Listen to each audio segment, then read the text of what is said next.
Ever think of putting beans in seitan? I've never had good luck until now. To get this started, first, you need some beans. We're using pinto beans today because, I don't know, they just seem like the most reasonable bean for this, but yeah, almost anything will work. For their flavor, which is very neutral, their color, which is kind of... The color. Right? Yep. And their texture worked out perfectly. This is a 15.5 ounce can of no salt added pinto beans. But I would imagine kidney beans would work really well for this as well, for the way this recipe works. Okay, what's next? Next is... Oh, this is going in the food processor, by the way. Right away, food processor. No dirty bowls or anything.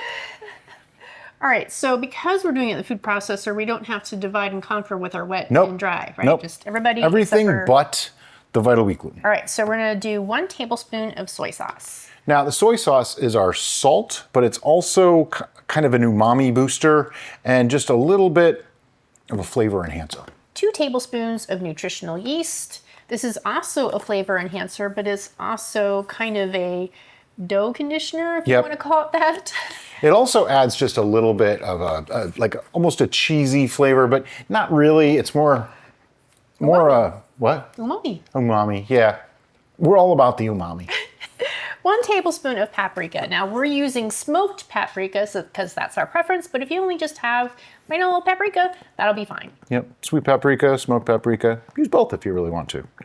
How much? Tablespoon? You might have said that. I did. And I'm eyeballing it. Recipes like this are very forgiving, okay? This is the spices and herbs that I like to use, but you can pretty much use a lot of stuff. You can put whatever you want in here. Let me guess. The Wonder Twins. See if I can double fist it today. Tablespoon of each. Oh, here we go. Oh. Getting fancy now. Somebody wanted me to do a video on how accurate my measurements actually were.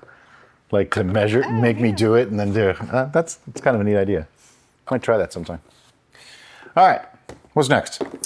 1 tablespoon of red wine vinegar. I'm using red wine because this is a darker colored seitan. If you don't have red wine vinegar, use white wine vinegar. If you really want, you can use apple cider vinegar for this too.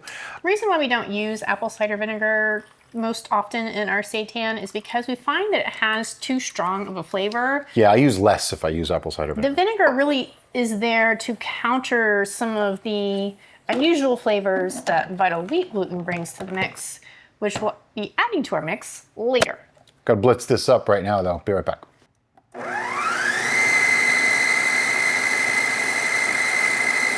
Okay, I like to blitz that up before I add the vital wheat gluten, but you don't have to. There's no law saying it. I mean, it's not like the seitan police are gonna show up at your house. Mostly because that way it doesn't go all over the place with the solids. So now we're gonna add 1.5 cups of vital wheat gluten. Yes, you have to use vital wheat gluten, otherwise you're not gonna have a loaf that's going to have any structure. We've been experimenting with seitan-like products that don't have vital wheat gluten in them, and so far I'm not impressed, okay? They aren't the same at all. It is the gluten that makes this work. So unless you have a gluten allergy or sensitivity of some kind, this is going to work really well for you. If you do have those things, I'm really sorry. This probably isn't something you want to consume. All right, I'm just gonna put the lid back on. Notice I didn't scrape down the sides or anything. I'm not worried about it with this one. This is so easy. Oh, you know what? I need water. I didn't put it on the list. How much water? 1/4 cup to 1/2 cup. About that much. See, recipes, forgiving. The water's kind of important though. You want this to come together as a mass. You'll see, just a minute.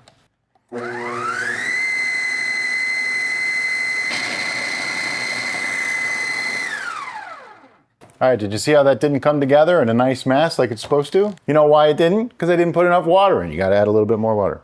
Probably 1/2 to, 1/4 to 1/2 cup. It's gonna vary because your beans might be a little bit more drained, a little bit more dry.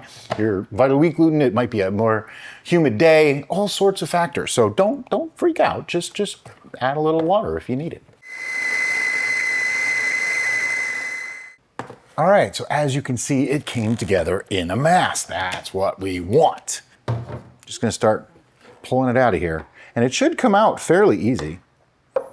You'll get a little bit that sticks in the bottom. I just like get in there and scrape it out. I don't like leaving anything behind. See, there's like this little film.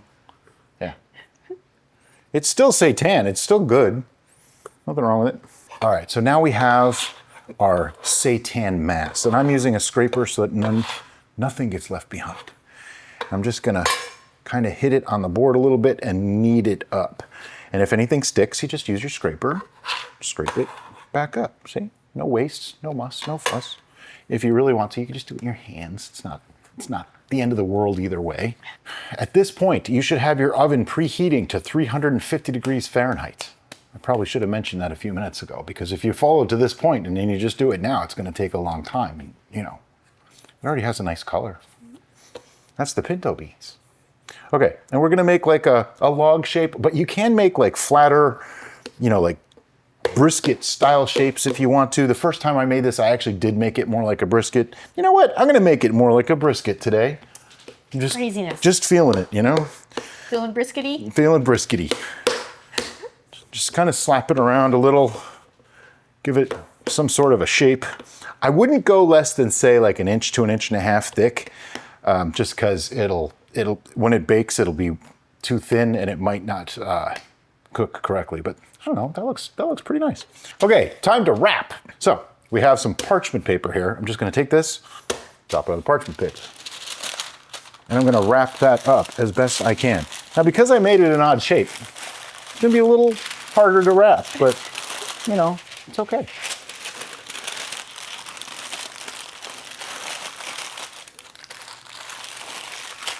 You can do it, I believe in you. And then we have our foil.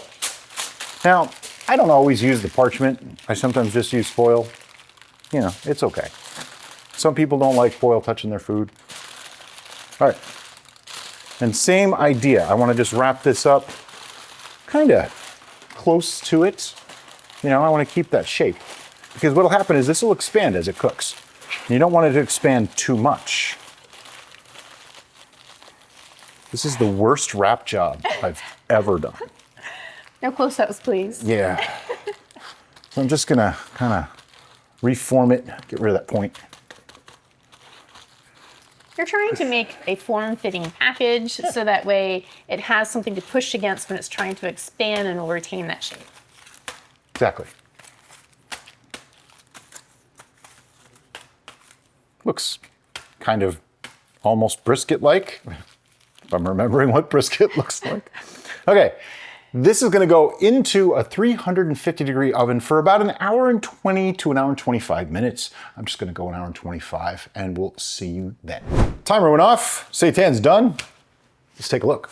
In a perfect world, you let this come to room temperature or so, unpack it, and stick it in the fridge. Because at this point, fresh out of the oven, steam is a thing, and it's a very ouchy thing. Yeah. And it improves in texture as it sits, okay? Let me get the tinfoil out of the way. Sorry, aluminum foil. Somebody got really angry with me because I said tinfoil. Oh, that's pretty. Look at that. It's really, really nice looking. And as you can see, has a nice firm texture, but there's only one way to know if it's any good. We have to taste it. Here we go, I'm just gonna cut like a little off the tip there. Ooh, that's a lot. And as you can see in the middle there, we got a nice texture. All right, we got a nice bouncy, meaty texture. It's pretty warm still, but Smells good. it smells wonderful.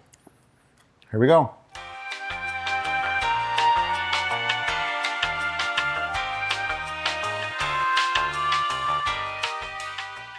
The problem I've always had with beans and seitan is they always kind of fell apart or they didn't have a good texture.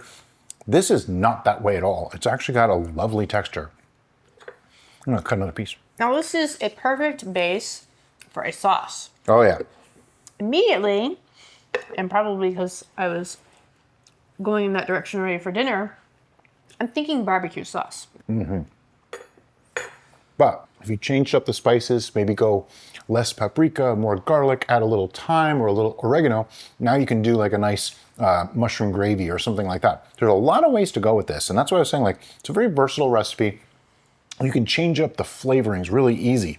Even using a different bean, like cannellini beans, will make more of a chickeny type of thing. Chickpeas would also make more of a chickeny type of thing, where this is kind of like pork, okay? Yeah. If you want to go that way. It's nothing like pork. It doesn't taste like pork at all. It doesn't look like pork, but you know, if you have to have an analog, there it is.